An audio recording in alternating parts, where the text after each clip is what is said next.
Okay, then this afternoon, looking at Kant's transcendental dialectic, we're dealing really with his attitude to metaphysics. The two earlier sections of the Critique of Pure Reason introduces epistemology. The transcendental aesthetic, of course, having to do with sense perception. The transcendental analytic having to do with judgments we make, the understandings we have, because of the a priori categories, those concepts which interpret experience. Now, the purpose of the whole critique is really to inquire whether rational metaphysics, rationalistic metaphysics, is possible. Is the project which Descartes began possible? Is the kind of metaphysics which, with similar ambitions, was proposed on an empirical basis by somebody like John Locke, is that really possible? The possibility of metaphysics. And already in the first two sections of the Critique of Pure Reason, dealing with epistemology, he's made it pretty plain that our knowledge extends only to phenomena, appearances, things as they seem to us, rather than to things in themselves, the noumena, reality, Ding an sich. So you have an anticipation already of a negative response to the question. Is rational metaphysics possible? No. At least not rational metaphysics, with its certainty demanded for knowledge. Now, what he does in the dialectic, however, is to examine dialectically the arguments that metaphysicians have put forward. It's one thing to say in advance of looking at it that it's not possible. It's another thing to look at the metaphysicians' proofs and to show that they don't work. And that's exactly what he's doing.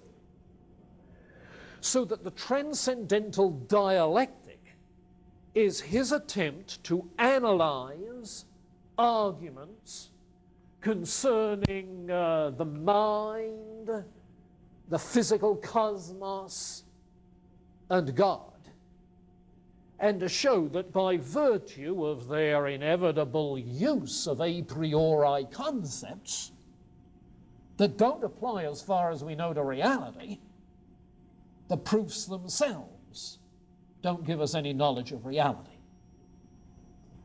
So that's the overall direction that he's going. And you recall my comment earlier that in the introduction he observes that he's going to do away with knowledge in order to make room for belief.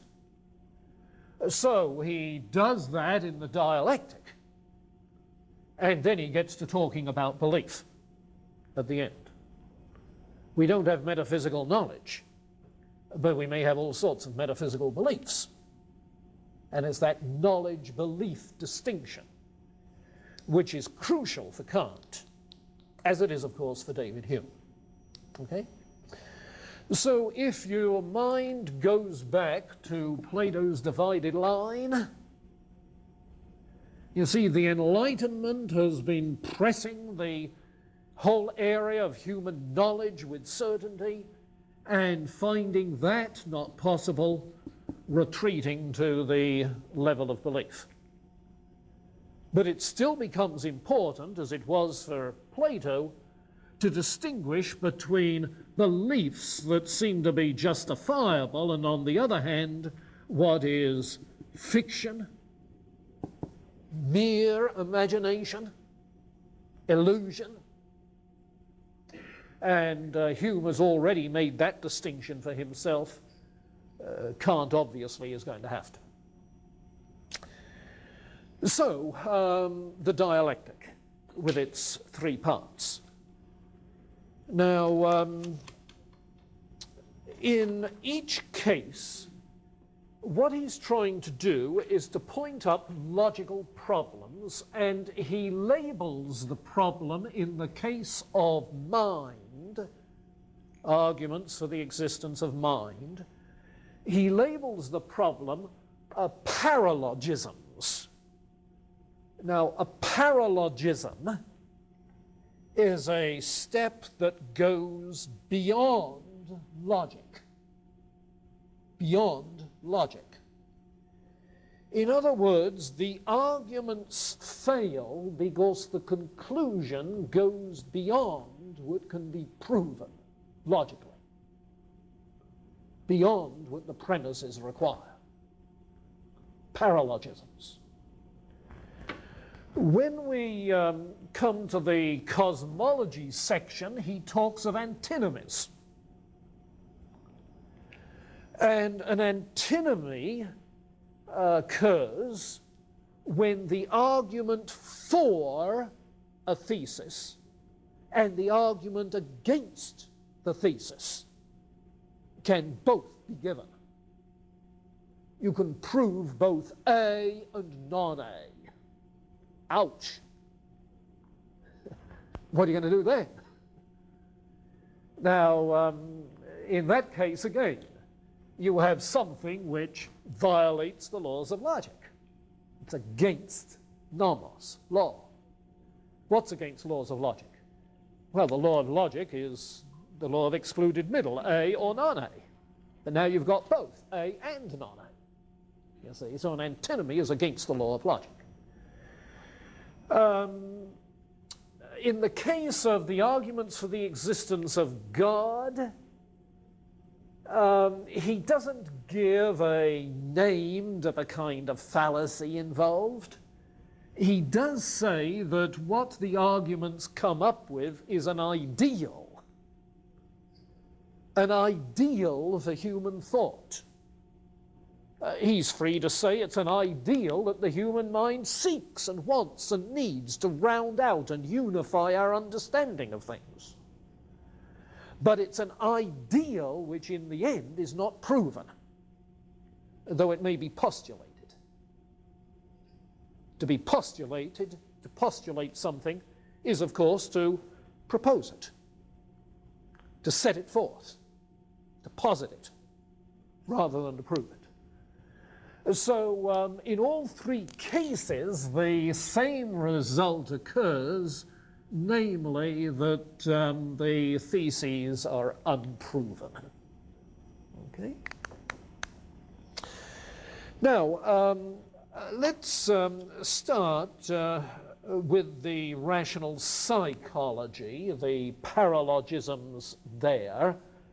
And I think you can see rather quickly the way this goes. I think this is the easiest of the three sections. What he does is to point out that the whole science of rational psychology, as it's called, begins with Descartes' cogito. I think. And from a historical standpoint, really that's correct, because the kind of metaphysics he's talking about is the kind that developed since Descartes, and in that German rationalist tradition particularly, where it was customary to divide metaphysics into three sub-disciplines, given precisely these labels, physics of the day. And going back to Descartes, certainly rational psychology begins with his cogito. You remember Descartes' cogito ergo sum. I think, therefore I exist. What am I? I'm a thinking thing, res cogitans. A thinking substance, a thinking thing. Now, that's the Cartesian type argument, followed by others like Locke and Berkeley, the argument for a soul substance. The mind, the soul, is a thing, the thing that thinks. Now, his objection is to introducing the term race or substance. And if you, as I suspect you did not, memorized those 12 Kantian categories, I told you needn't, but you can check back on them. And one of them is the category of substance, you see. So that if you go back to that material earlier in the critique, on page 389, in the table of categories, you remember quantity, quality, relation, and modality. The categories of relation begin with the relation between substance and accident. Substance and quality, substance and accident. Now his point is that that connection between an accident and its underlying substratum, that relationship is an unknown relationship. We have the concept which we impose on things.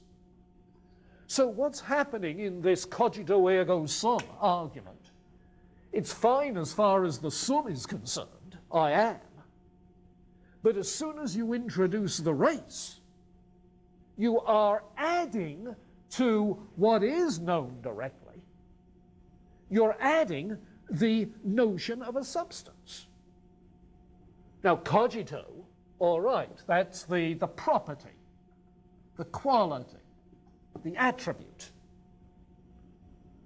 But if we don't know of any connections between properties and their substances, then we cannot make a logical inference from the property, I think. Therefore, to the conclusion, I am a thinking substance. It is that the a priori conception of substance has intruded itself, and it has no objective reference that we have any knowledge of. Now, having said that, Kant, on the other hand, appreciates why it is that we are led to make that logical jump. To say I'm a substance, a thinking thing, implies continuity of existence.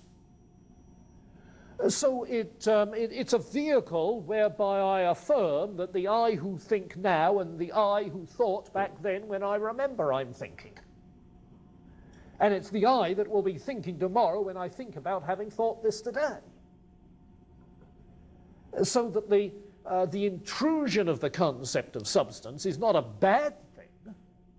It is simply that it affirms more than is logically possible. It also guards against the danger of materialism. And for Kant, that is a danger. He doesn't like it. We'll see more of this subsequently. But Kant is very much afraid that a realistic reading of Newtonian science, with its blind causal mechanisms, would produce some kind of a